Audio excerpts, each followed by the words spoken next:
So we're talking Mexico. Big trip. What do you hope to accomplish? I hope to, for one, build a stronger bond between Texas and Mexico. That's the big picture thing I want to accomplish. Also, there are some specific things we need to accomplish. One is to talk about ways in which we can expand energy trade with Mexico and open up the energy fields there, which will dramatically elevate the Mexican economy. Two is do further work with regard to the water treaty, where Mexico owes Texas more water. And three is to have serious talks about the border and ensuring that we can do a better job on both sides to have a more secure border. This has been a strange political season, and on the national campaign trail, there's been a lot of Mexican bashing going on. Are you concerned about the tone and tenor that's happening right now within your party and just in the nation itself? It's important to separate rhetoric from focusing on solutions, and that is what I have done as governor and what I'm going to be doing in Mexico is really focusing on solutions and what we can do.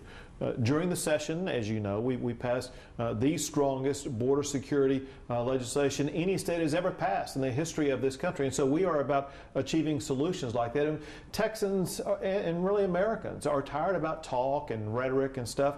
We want real solutions, which is what Texas delivered.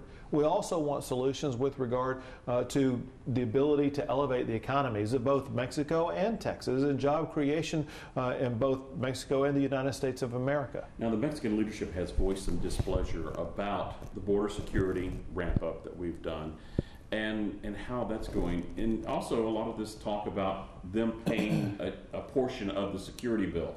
Will that be part of the conversation? I think part of the concern raised by Mexico was Texas sending the National Guard to the border. And the fact is, the way that I approached it, the way that the legislature approached it this session is superior to the National Guard, because the National Guard does not have the ability to make arrests. The Texas Department of Public Safety officers that we will have on the border as well as inland area do have the ability to make arrests. So point one is we're going to make it more secure. Point two, it de-escalates that impression that is given when you send the, quote, National Guard to the border. But how do you tell the Mexican president that this is a good thing when they voice they don't like it? It's easy to explain to anybody, and that is, if you look at any community, whether it be in the United States of America or Mexico, the safest part of the community, the area of the community that has the most law enforcement officers is both the safest and typically the wealthiest. And we want people in South Texas as well as elsewhere in the state of Texas to benefit from the same safety and security that goes along with increased law enforcement. The Mexican government has also voiced concern in regards children not getting birth certificates from women who come over here, not U.S. citizens, having babies with this Mexican-type passport that we're not recognizing. Is there a resolution to that? The main thing we need to do up is clear up misinformation. The fact is there are almost 20 different types of documents that can be used to obtain a birth certificate. Let me give you some of them. A green card, a driver's license, a passport, a voter ID, which in Mexico they have photo voter ID. And so there are an abundance of ways that people can obtain these birth certificates. What Texas does not accept is the matricula, which is just one particular document. And the reason for that has also been expressed by the United States government, and that is the matricula has been shown to be able to be more easily falsified than some of these other documents. And so being that we have almost 20 different types of documents that can be accepted for it, I think that will work out. Texas and Mexico share a shared history, very close ties.